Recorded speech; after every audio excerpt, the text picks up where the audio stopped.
minutes, but the main thing is I wanted to tell you guys in a nutshell, there's been some insinuation of a black men in the community who have been used or did it on their own, so to speak, to work for the community in regard to helping the persons fill up jails. Now, I don't want to go through all the spill of it, but in a nutshell, that's what it looks like. Diddy on the run for his life, but how does his relationship with Clive Davis and Epstein connect? Let's get right to it, everybody. I want you to hear it from what he said, and you can make your own decision from there. I think it's very interesting and something we need to really take heed to, because it's starting to make a lot of sense. And then sometimes people can get caught up in stuff and greedy and blah, blah, blah, blah, blah. All right, let me go back over here. I need to share the screen because there's a lot of finagling here. Let's see if we can share this screen. And then y'all can see what I see. And then boom, we're going to just do it. We need Spider-Man when we have Whitney Webb, the journalist who has come out to reveal to us how P. Diddy is connected to Clive Davis and how they're both connected to Epstein. This particular video is going to blow your mind in regards to how deeply connected so many of these people and institutions are. Listen closely. Hey guys, it's more abnormally daily and consistent content. Let's get straight into this video, basically discussing the neural networks, let's just say, much like our brains, of how Epstein and Diddy are connected and how they are significant chess pieces to how Diddy became what he is today. I think this video is imperative for people to watch and understand, considering that his trial is definitely coming up this year and we're going to see what takes place. The link in the bio is also placed for this very hit piece article that I want to give out to you guys, and so hopefully we can get through all of this in less than 30 minutes. Stay close. Now, Epstein, guys, served as an operator for a larger network of oligarchs with extensive organized crime connects, in addition to significant affiliations with intelligence agencies. This is that we know. We know that he's somebody who is related to trafficking, but also he's aided networks extensively in money laundering and other crimes as well, which are also financial. Diddy was acting on behalf of a specific oligarch network that directly overlaps with Epstein's. However, Diddy was used to influence a different industry completely, a different community completely, and for the benefits of these intelligence and organized crime connected oligarchs.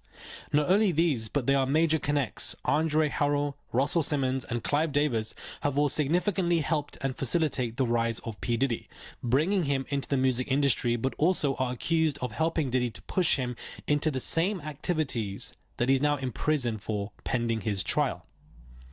MCA, which is the Music Corporation of America, and Arista Records, which helped build the success of Diddy's mentors, they also had connections to the same crime families that took out Melvin Combs.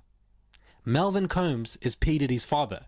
Manipulated hip-hop to help benefit the private prison industry is basically what Diddy was used for as an asset. I'm going to repeat that again for you guys.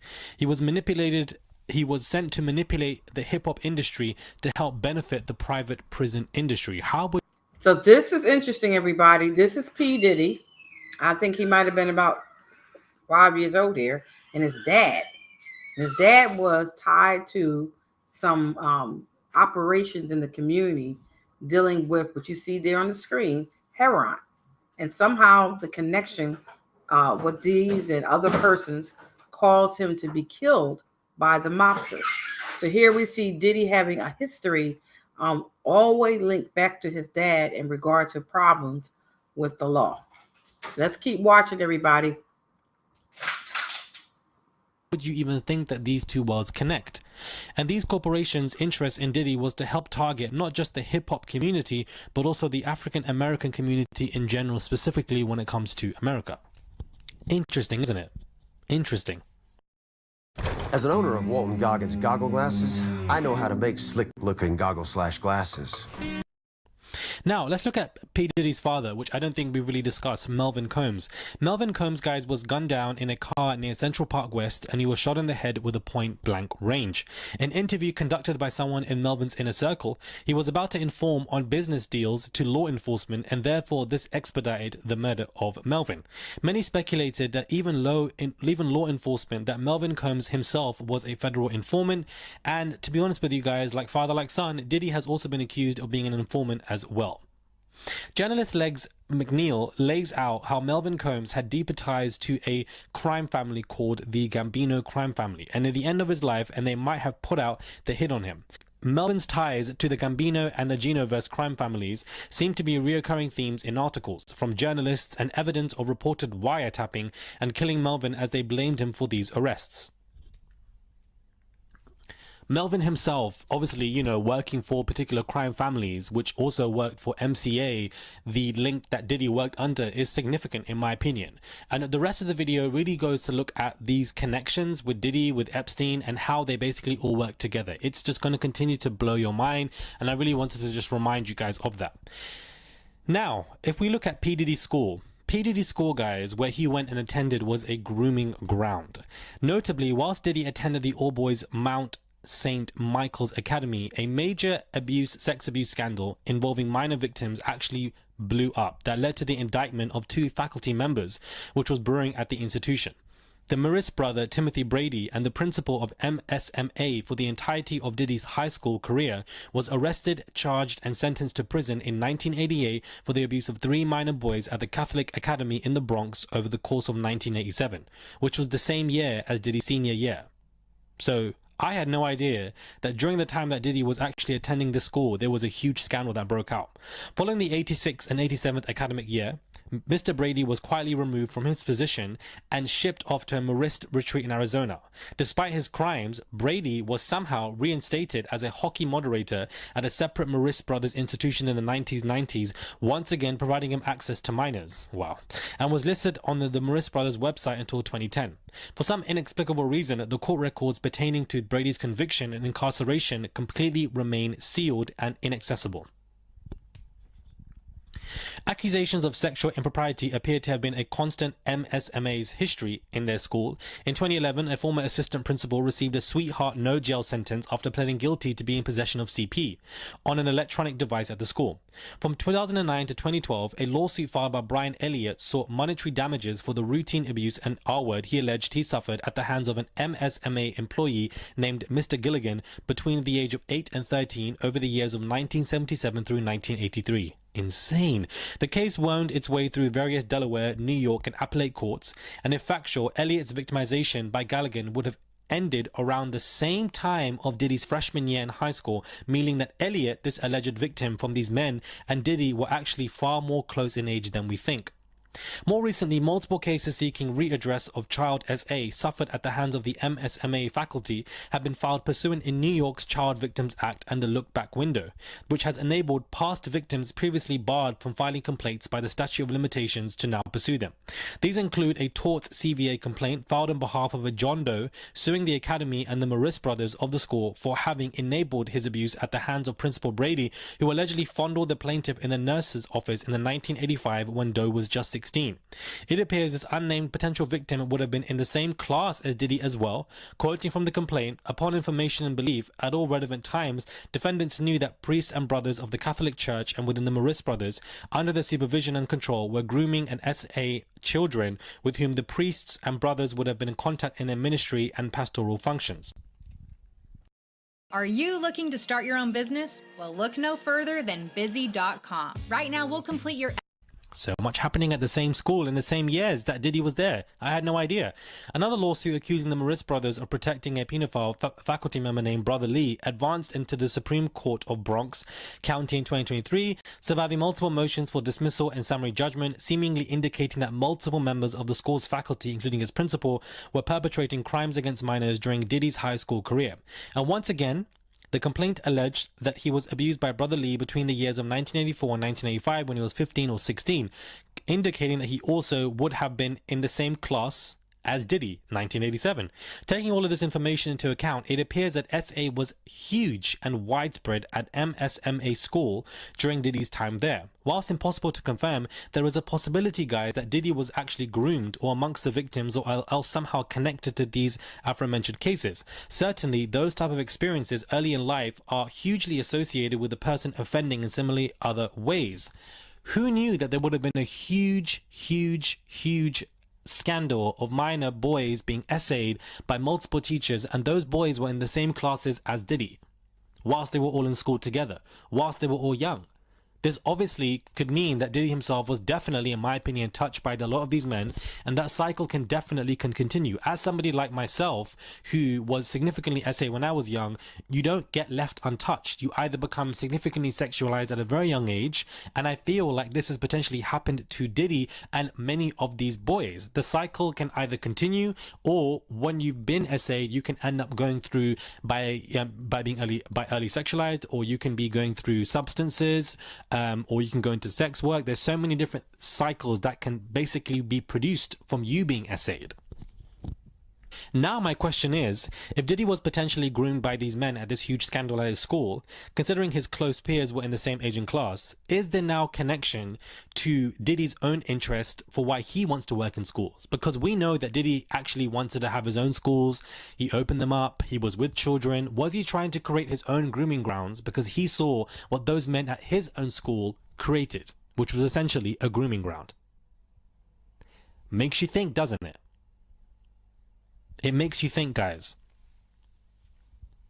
Now, how did Diddy become famous? Diddy was initially casted to be in a famous people's music video due to directors see him dancing great in clubs, one of them being Michael Jackson's videos. Both Michael Jackson and Diddy are surrounded by Zionist power brokers, one being Ron Burkle, which we've spoken about many times on this channel before.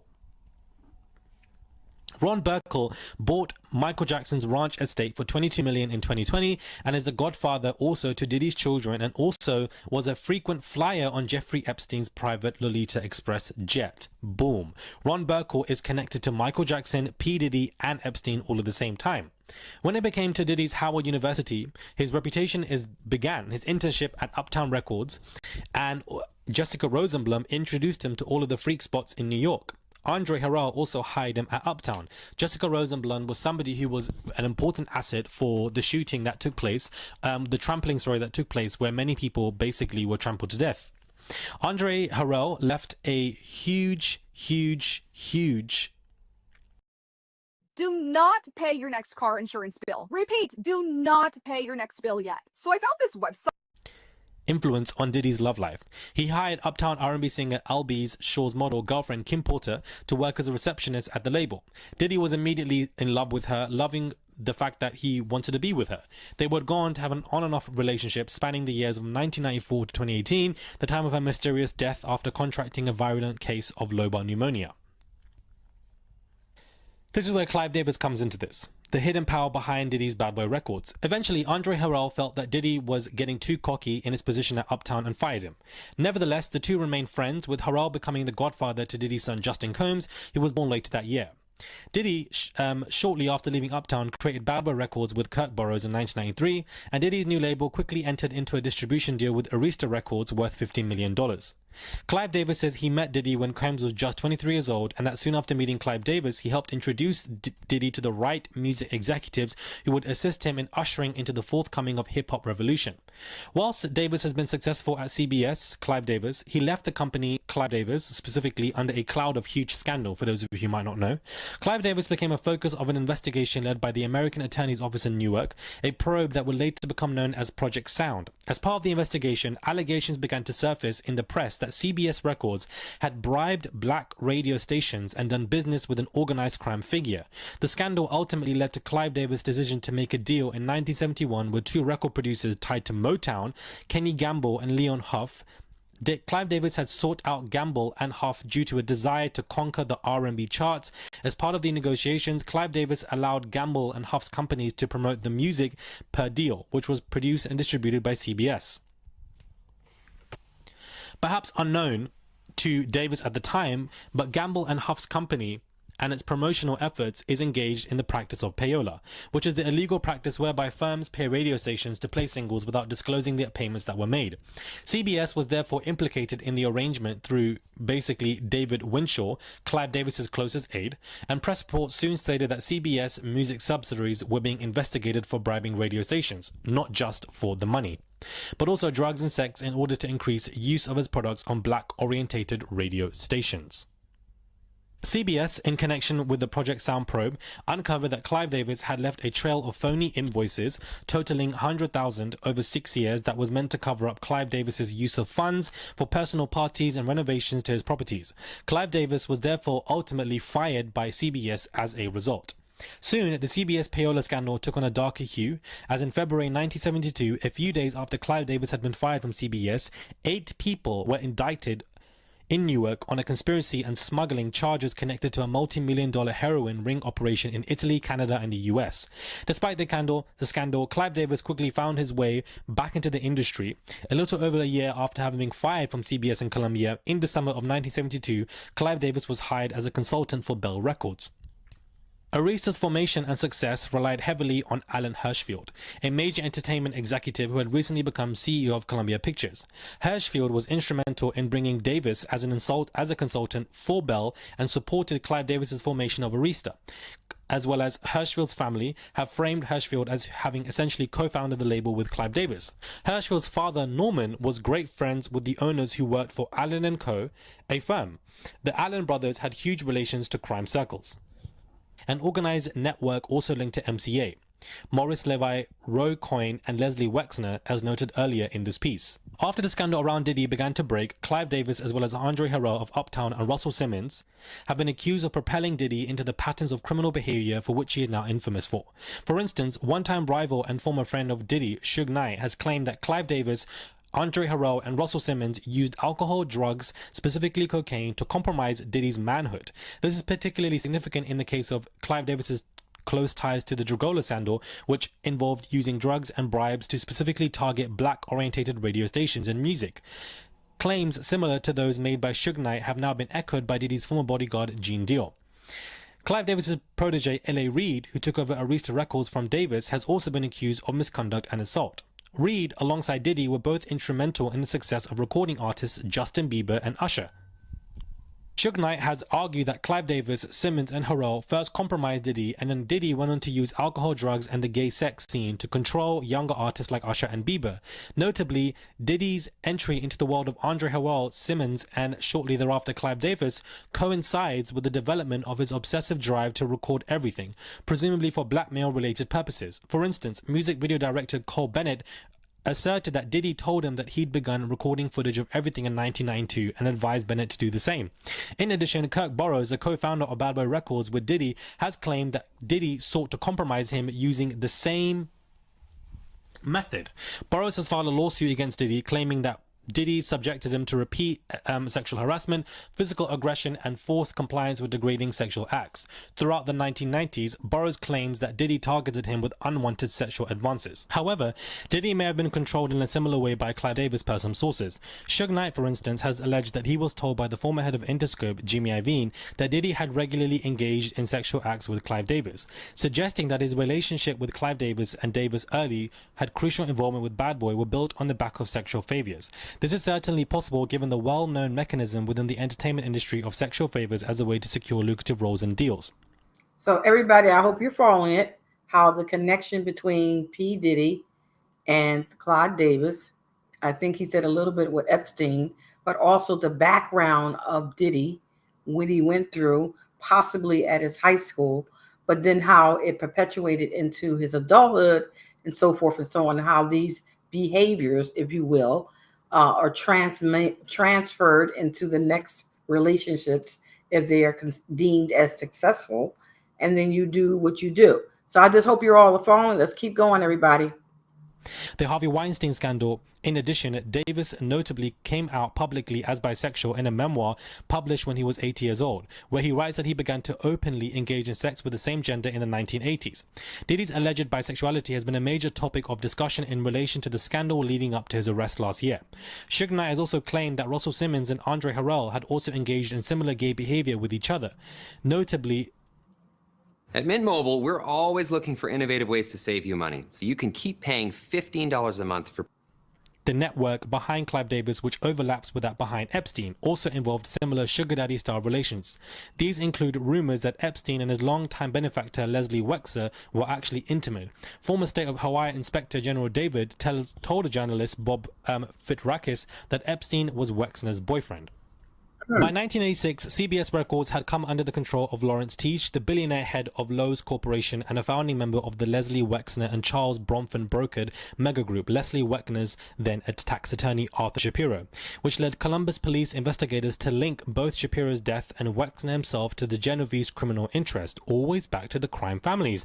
Shortly after Shapiro's death, Jeffrey Epstein entered into Wexner's inner circle, tasked with getting Wexner's finances in order.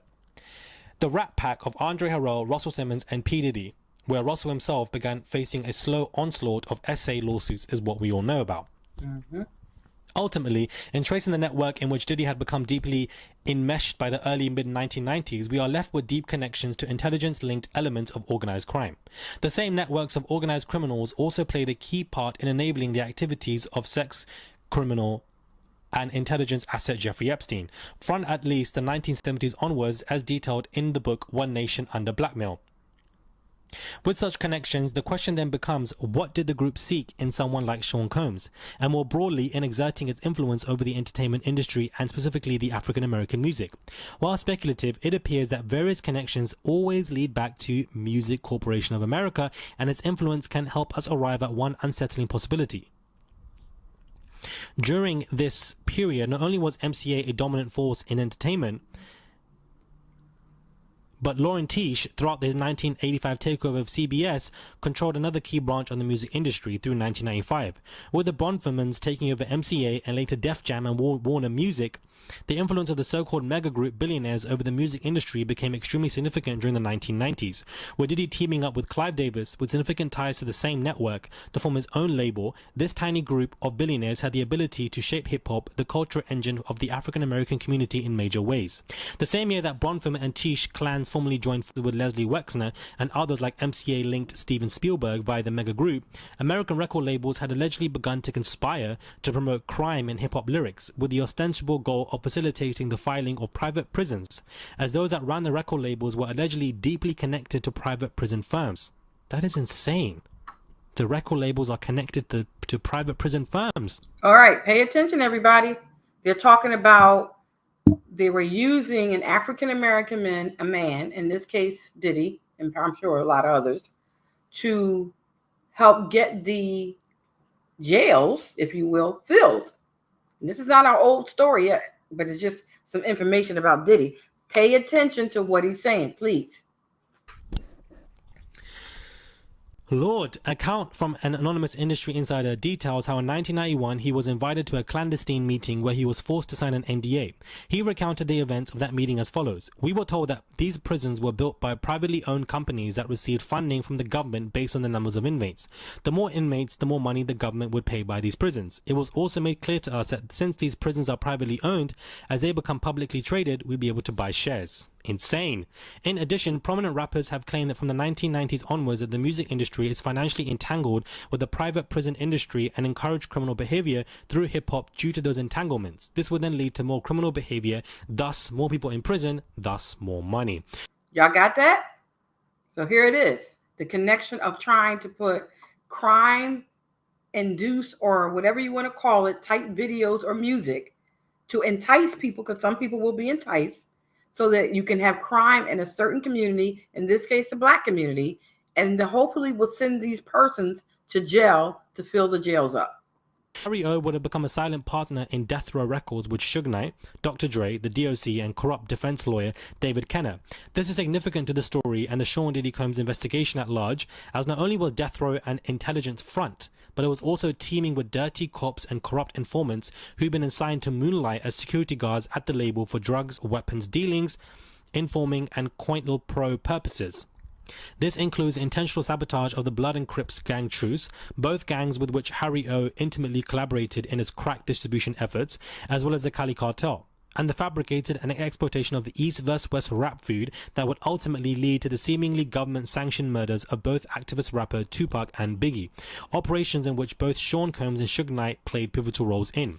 These music industry organized crime intelligence and federal law enforcement connections are also hugely significant as Death Row, in conjunction with Diddy's Bad Boy Records, which was one of the primary Trojan horses by which gangster rap was injected into the culture, often at the expense of more radical activists, or outright hip-hop acts, who, if they refused to cater to the whims of certain record executives, would see their commercial prospects suffer. One of the mechanisms for this dissemination of drug and crime glorifying culture was the cruel and deliberate coercion and corruption of conscious rappers. Your workflow is important to us. Please wait indefinitely. It's live, everybody. Hold on. intuitive work. Given the above, all the elements of a perfect storm to perpetuate mass incarceration of African Americans were put into place along the same timeline, and many of those same actors. These actors deeply tied to the CIA and organized crime. When we add the alleged efforts to stoke violence in hip-hop as exemplified by Diddy and his Bad Boy Records after he had become enmeshed in this very network, as well as his West Coast rivals, we have yet another component that suggests that this network used its influence over the hip-hop industry to socially engineer criminal behavior, whilst also ensuring that cheap, addictive drugs and cheap guns simultaneously flooded urban African American communities. Here it is. Wow. Yeah. Wow. Talk about it. The MCA and CI connected Wackenhut would have reaped mass profits from this apparent operation, as the number of prisoners in its private prisons absolutely swelled. However, other major multinational corporations who utilize inmate labor form these prisoners also benefited. A litany of American companies like Walmart and Microsoft are amongst those who have a long history of profiting handsomely from inmate labor. Several of these corporations include companies run by the mega group billionaires like Lester Crown's General Dynamics, a major military contractor, and Leslie Wexner's Victoria's Secret. It all relates. This context certainly zooms out significantly from the specific Diddy scandal that began to unravel at the end of 2023. However, it also helps us understand this case. Why? Because Diddy appears to have been brought into a network where he was controlled through sex and drugs and then made a celebrity. And as a celebrity, he used his own music, his record label, and his influence to control other upcoming rappers and musicians, while also helping shape the future of hip-hop towards that allegedly sought by music industry executives and their partners, the CIA, the mob, and the private prison industry. Diddy, from the early 1990s onward, appears to have been a key frontman for this network and its ambitions. He was likely not the sole mastermind of beneficiary of all of the scandalous parties, violence, and public promotion, and alleged blackmail in which he engaged. He was a product of a network and a system that, in the case of Diddy, was seeking to target and corrupt the broader African American community in similar ways.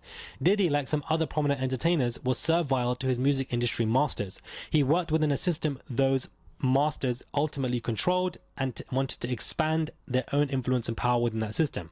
But at the end of the day, he was never in charge. Diddy was never in charge. Whilst Diddy publicly projected power and success, both of those things were conditional, and like Epstein, now exposed, he is due to take the fall in order to take the heat off the people behind the curtains. Take the heat off is the key words. P. Diddy, much like Epstein, worked for huge corporations that are all linked together, much like how our brains function, using different neural networks that all need to connect to each other in order to function. But in this case, it's also used to exploit, especially the African American community. Hypocritical, is it not? Since Diddy would stand there and discuss black excellence in all its glory, when he was actually an agent of chaos and despair against his own people for profit and gain. Working with Clive Davis, Andre Harrell, who had links to corps like MCA, Wexner, Epstein, Ratner, Zionism, Israeli-American intelligence, Clinton, prison industrial complexes that all profited massively from drug introduction to communities like the African-American community that then thus helped other companies to profit, such as Microsoft. This article not only exposes deep connections that Diddy had with Epstein, both working for larger networks they couldn't control themselves, but how corporations worked with crime families, drug scandals to use and exploit the African American community and place large amounts of them into prison, therefore making a large amount of money. If this video does not blow your mind, guys, I honestly don't know what does, because it really allows us to see the Diddy scandal, the Diddy trial at large, that there are huge networks that are basically being worked at, whether it's Clive Davis and the rise of him, and how his people were very much related to Epstein, and how they all relate to Diddy, and that they work with organized crime families that heavily work with Arista Records and MCA Records, and they try to infill. Great. The new GoDaddy Arrow has AI marketing tools to help drugs into certain communities so that they can end up being more in prison, which therefore increases profits, therefore increases money. This all is an agenda to take over the African American community, and in doing so they need to revolutionize the hip-hop community and control the hip-hop music and inject a lot more violence into it, therefore create violent communities, and therefore they would end up more in prison, and therefore they would make more money. Everything is about exploitation and money. Much like Epstein, Diddy also worked for these networks, worked for these masters, and therefore when the push comes to shove and they go simply too far, these chess pieces who think that they are in control when they're really not, like Epstein, end up getting exposed to take the heat off the masters. That's why Diddy's going through this. Jesus. He's not the only one. But he has to be exposed, berated, and taken down so the heat comes off the masters, because Diddy was never in control. And this is why Diddy is definitely going to be going down. He's definitely going to be sentenced. He's not going to be a walking free man. No matter how many connections he has, because he has to go down to take the heat off the masters. Much like Epstein did. It really goes to show you how connected these networks are, how connected these people are. And I really hope that this video has become useful and you guys get and understand what I'm saying, because it's this serious. It's a huge neural network like our brains, and how they're all connected to exploit certain communities. The prison community, the music records, the injection of drugs, Diddy, Epstein, Clive David, all of it is related, and it's mind-blowing. All of it is related. It is mind-blowing, guys, how all of this is related. The agendas from these executive masters and these, it's crazy. Open your eyes. All of this is related. It's not Diddy is going down because the masters can't go down, so let's take the heat off and let's expose him. That's basically what has happened. They've betrayed him, and then because he's gotten a bit too far. And now it makes you look at other musicians at Diddy's position. All of these connections that you wouldn't even pinpoint to Diddy are related to him. The same organized crime families that killed his father are the same families that took out Diddy's father from apparently being an informant. Diddy's school where he went to, there was a huge abuse scandal. Who would have thunk it, guys? That is crazy to me. All of this is crazy. Hopefully it's just as mind-blowing for you guys as it is for me. Please comment down below. Let me know your reports, your comments on this, because it took me a long time to get this video out to you guys, and I would really appreciate it if you guys really engage and let me know what your thoughts are. Give this video a thumbs up. Subscribe to the channel. It's just one clip. It's just one click. Send a tip if you guys. I'm gonna stop there, everybody. I'm stopping there. I think that speaks for itself, everybody. This is a lot to take in, as you know, just dealing with this whole situation what he just described, and how certain people have to be taken down, taken out in order to save other people. But it sounds to me the foundation was there. I had heard about them using rap and all this other kind of stuff to take out the Black community. And I knew from just seeing certain things that it didn't make any sense why there was so many Black men in prison. And now we know it was because of the money, but it was other people too. There was a judge in Philadelphia, Pennsylvania, or one of these states, I don't know what state to be honest, who was putting people in jail for that same reason, because he was getting paid, a judge, for every person he put in jail. So here we are seeing a foundational piece on how the oligarchs, or the people that have the money that was pushing stuff behind the scene, and how they were able to use certain people as a puppet in order to advance their agenda and get money and give, I guess, some of the money to people such as Diddy and Epstein, who both appeared to went too far in the radar. But too far don't even mean anything, because the fact that they were doing it was still wrong. But I just wanted to see what I needed to see. And I wanted you to see what I saw, rather, and what I heard. And I'm just saying, go back and look at the video. Morelli, I think he did an excellent job in trying to articulate this story, because this story is a story that a lot of people should listen to, regardless of your culture, because the mere fact that you see this kind of stuff happening in our society, and how people use money, because the government's money is taxpayers' money, to do stuff to just get money, and then people are running off to be paid. And then he said something about, having shares in a company because it was publicly traded, and you get rich because you know all these people being arrested, etc. It's a disgrace and it's disgusting. So we as a people need to do something. We need to make sure we do something in our communities to not let it go down the roads of rottenness. I don't want to go too far into this. I just felt like I needed to talk to you guys about it.